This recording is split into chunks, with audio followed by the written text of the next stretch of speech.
അധ്യായം 8. കർത്താവ് മോശയോട് അരുളിച്ചെയ്തു: വസ്ത്രങ്ങൾ, അഭിഷേക തൈലം, പാപപരിഹാര ബലിക്കുള്ള കാള, 2 മുട്ടാടുകൾ, 1 കുട്ട പുളിപ്പില്ലാത്ത അപ്പം എന്നിവയോടുകൂടി അഹറോനെയും പുത്രന്മാരെയും കൊണ്ടുവരിക. സമാഗമ കൂടാരത്തിന്റെ വാതിൽക്കൽ സമൂഹത്തെ ഒന്നിച്ചു കൂട്ടുക. കർത്താവ് കൽപ്പിച്ചതുപോലെ മോശ ചെയ്തു. സമാഗമ കൂടാരത്തിന്റെ വാതിൽക്കൽ സമൂഹത്തെ ഒന്നിച്ചുകൂട്ടി. അപ്പോൾ മോശ സമൂഹത്തോട് പറഞ്ഞു: ഇങ്ങനെ ചെയ്യണമെന്നാണ് കർത്താവ് കൽപ്പിച്ചത്. അനന്തരം മോശ അഹ്റോനെയും പുത്രന്മാരെയും മുൻപോട്ട് കൊണ്ടുവന്ന് അവരെ വെള്ളം കൊണ്ട് കഴുകി. അഹ്റോനെ കുപ്പായം അണിയിച്ച് അരപ്പട്ട കെട്ടി മേലങ്കി ധരിപ്പിച്ചു. അതിനുമീതെ എഫോദ് അണിയിച്ചു. എഫോദിന്റെ വിദഗ്ധമായി നെയ്തെടുത്ത പട്ട അവന്റെ അരയിൽ ചുറ്റി. പിന്നീട് ഉരസ്ത്രാണം ധരിപ്പിച്ചു. അതിൽ ഉറീമും തുമ്മീമും നിക്ഷേപിച്ചു. തലപ്പാവ് ധരിപ്പിച്ച് അതിന്റെ മുൻവശത്തായി കർത്താവ് കൽപ്പിച്ചിരുന്നതുപോലെ വിശുദ്ധ കിരീടമായ പൊൻതകിട് ചാർത്തി. അനന്തരം അഭിഷേക തൈലമെടുത്ത് കൂടാരവും അതിലുള്ളതൊക്കെയും അഭിഷേകം ചെയ്ത് വിശുദ്ധീകരിച്ച് അതിൽ നിന്ന് കുറച്ചെടുത്ത് ബലിപീഠത്തിൽ 7 പ്രാവശ്യം തളിച്ചു. ബലിപീഠവും അതിൻ്റെ എല്ലാ ഉപകരണങ്ങളും ഷാളനപാത്രവും അതിൻ്റെ ചുവടും അഭിഷേകം ചെയ്ത് വിശുദ്ധീകരിച്ചു. പിന്നീട് ശിരസിൽ തൈലാഭിഷേകം ചെയ്ത് അഹറോനെ വിശുദ്ധീകരിച്ചു. കർത്താവ് കൽപ്പിച്ചിരുന്നതുപോലെ മോശ അഹറോന്റെ പുത്രന്മാരെയും മുന്നോട്ട് കൊണ്ടുവന്ന് കുപ്പായം അണിയിക്കുകയും അരപ്പട്ട കെട്ടുകയും തൊപ്പി ധരിപ്പിക്കുകയും ചെയ്തു. മോശ പാപപരിഹാര ബലിക്കുള്ള കാളയെ കൊണ്ടുവന്നു. അഹ്റോനും പുത്രന്മാരും അതിന്റെ തലയിൽ കൈകൾ വെച്ചു. മോശ അതിനെ കൊന്ന് രക്തമെടുത്ത് അതിൽ വിരൽ മുക്കി ബലിപീഠത്തിന്റെ കൊമ്പുകളിൽ പുരട്ടി ബലിപീഠം ശുദ്ധീകരിച്ചു. ബാക്കി രക്തം ബലിപീഠത്തിന്റെ ചുവട്ടിലൊഴിച്ചു. അങ്ങനെ ബലിപീഠം ശുദ്ധി ചെയ്ത് പരിഹാര കർമ്മത്തിന് സജ്ജമാക്കി. ആന്തരികാവയവങ്ങളിന്മേലുണ്ടായിരുന്ന മേധസ് മുഴുവനും കരളിന്മേലുണ്ടായിരുന്ന നെയ്വലയും ഇരുവൃക്കകളും അവയുടെ മേധസ്സുമെടുത്ത് ബലിപീഠത്തിൽ വെച്ച് ദഹിപ്പിച്ചു. എന്നാൽ കാളയെ, അതിൻ്റെ തോൽ, മാംസം, ചാണകം എന്നിവ കർത്താവ് മോശയോട് കൽപ്പിച്ചിരുന്നതുപോലെ കൂടാരത്തിന് വെളിയിൽ വെച്ചാണ് ദഹിപ്പിച്ചത്. ദഹനബലിക്കുള്ള മുട്ടാടിനെ അവൻ കൊണ്ടുവന്നു. അഹ്റോനും പുത്രന്മാരും അതിൻ്റെ തലയിൽ കൈകൾ വെച്ചു. മോശ അതിനെ കൊന്ന് രക്തം ബലിപീഠത്തിന് ചുറ്റുമൊഴിച്ചു.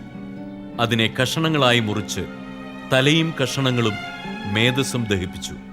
കർത്താവ് കൽപ്പിച്ചിരുന്നതുപോലെ മോശ അതിൻ്റെ ആന്തരികാവയവങ്ങളും കാലുകളും വെള്ളത്തിൽ കഴുകി അതിനെ മുഴുവനും അവിടുത്തേക്ക് പ്രീതിജനകമായ സൗരഭ്യം നൽകുന്ന ദഹനബലിയായി ബലിപീഠത്തിൽ വെച്ച് ദഹിപ്പിച്ചു. അവൻ മറ്റേ മുട്ടാടിനെ, പുരോഹിതാഭിഷേകത്തിന്റെ മുട്ടാടിനെ കൊണ്ടുവന്നു. അഹ്റോനും പുത്രന്മാരും അതിന്റെ തലയിൽ കൈകൾ വെച്ചു. മോശ അതിനെ കൊന്ന് കുറെ രക്തമെടുത്ത് അഹ്റോന്റെ വലത്തു ചെവിയുടെ അഗ്രത്തിലും വലത്തുകൈയുടെ തള്ളവിരലിലും വലത്തുകാലിന്റെ പെരുവിരലിലും പുരട്ടി. പിന്നീട് അഹ്റോന്റെ പുത്രന്മാരെ അടുക്കൽ വരുത്തി കുറച്ച് രക്തം ഓരോരുത്തരുടെയും വലത്തു ചെവിയുടെ അഗ്രത്തിലും വലത്തുകൈയുടെ തള്ളവിരലിലും വലത്തുകാലിന്റെ പെരുവിരലിലും പുരട്ടി. ശേഷിച്ച രക്തം ബലിപീഠത്തിന് ചുറ്റുമൊഴിച്ചു. കൊഴുത്ത വാലും ആന്തരികാവയവങ്ങളിന്മേലുള്ള മേധസ്സും കരളിന്മേലുള്ള നെയ്വലയും ഇരുവൃക്കകളും അവയുടെ മേധസ്സും വലത്തെ കുറകുമെടുത്തു. കർത്താവിന്റെ സന്നിധിയിൽ പുളിപ്പില്ലാത്ത അപ്പമിരിക്കുന്ന കുട്ടയിൽ നിന്ന് ഒരപ്പവും എണ്ണ ചേർത്ത ഒരപ്പവും ഒരടയും എടുത്ത് മേധസ്സിന്മേലും വലത്തെ കുറകിന്മേലും വെച്ചു. ഇവയെല്ലാം അവൻ അഹ്റോന്റെയും പുത്രന്മാരുടെയും കൈകളിൽ വെച്ച് കർത്താവിന്റെ മുമ്പിൽ നീരാജനം ചെയ്തു. അനന്തരം മോശ അവ അവരുടെ കൈകളിൽ നിന്നെടുത്ത് ബലിപീഠത്തിന്മേൽ ദഹനബലി വസ്തുക്കളോടൊപ്പം വെച്ച് ദഹിപ്പിച്ചു. അഭിഷേകബലിയായി കർത്താവിന് പ്രീതികരമായ സൗരഭ്യമായി അർപ്പിച്ച ദഹനബലിയാണിത്. മോശ അതിന്റെ നെഞ്ച് കർത്താവിന്റെ സന്നിധിയിൽ നീരാജനം ചെയ്തു. കർത്താവ് കൽപ്പിച്ചതുപോലെ അഭിഷേക ബലിയാടിൽ നിന്ന് മോശയ്ക്കുള്ള ഓഹരിയായിരുന്നു അത്. അനന്തരം മോശ കുറച്ച് അഭിഷേക തൈലവും ബലിപീഠത്തിന്മേലുള്ള രക്തവുമെടുത്ത് അഹ്റോന്റെയും അവന്റെ വസ്ത്രങ്ങളുടെയും മേലും പുത്രന്മാരുടെയും അവരുടെ വസ്ത്രങ്ങളുടെയും മേലും തളിച്ചു.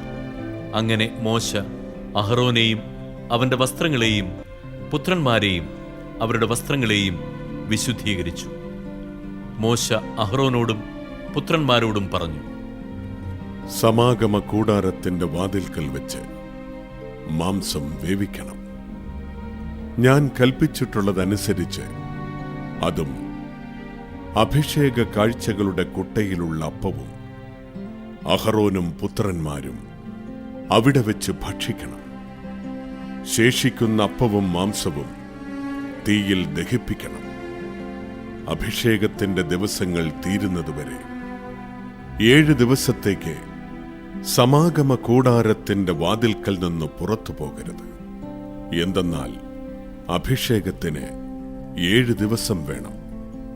ഇന്ന് ചെയ്തത് കർത്താവിന്റെ കൽപ്പനയനുസരിച്ച് നിങ്ങളുടെ പാപങ്ങളുടെ പരിഹാരത്തിന് വേണ്ടിയാണ്. ആകയാൽ കർത്താവിന്റെ കൽപ്പനകൾ കാത്തുകൊണ്ട് 7 ദിവസം രാവും പകലും നിങ്ങൾ സമാഗമ കൂടാരത്തിന്റെ വാതിൽക്കൽ കഴിയുവിൻ. അല്ലെങ്കിൽ നിങ്ങൾ മരിക്കും. എന്തെന്നാൽ ഇങ്ങനെയാണ് കർത്താവ് എന്നോട് കൽപ്പിച്ചിരിക്കുന്നത്. മോശ വഴി കർത്താവ് കൽപ്പിച്ചിരുന്നതെല്ലാം അഹറോനും പുത്രന്മാരും നിറവേറ്റി.